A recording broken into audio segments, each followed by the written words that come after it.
নমস্কার সবাইকে।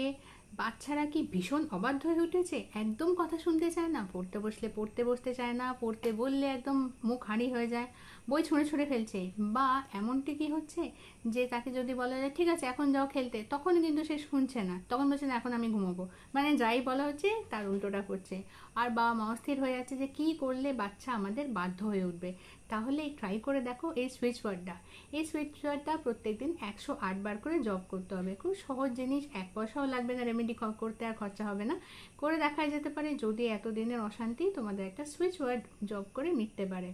ঠিক আছে, সুইচ ওয়ার্ডটা কি? সুইচ ওয়ার্ডটা হলো বাল শ্রাবণ। ঠিক আছে, বাল্যকালে যে শ্রাবণ ছিলেন ওই বাল শ্রাবণ।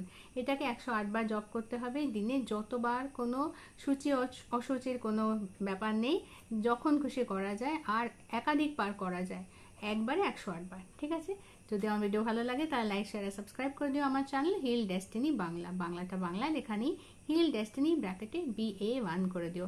আর যদি এরকম কোনো বাবা মাকে তুমি চেনো যারা নিজের বাচ্চাকে অতিষ্ঠ হয়ে গেছে, তারা কিছুতেই মানাতে পারছে না, কিছুতেই বাধ্য করতে পারছে না, তাহলে তাদেরকে এই ভিডিওটা শেয়ার করো, যদি তাদের কোনো কাজে লাগে। খুব সহজ, বিনা পয়সা করা রেমেডি, যদি করলে তাদের কোনো উপকার লাগে। ঠিক আছে, কারোর উপকার করলে দেখবে তোমার বিপদের সময় তুমিও কিন্তু উপকৃত হচ্ছ। Do good to others so that more good comes back to you. ভালো থেকো, সকলকে ভালো রেখো।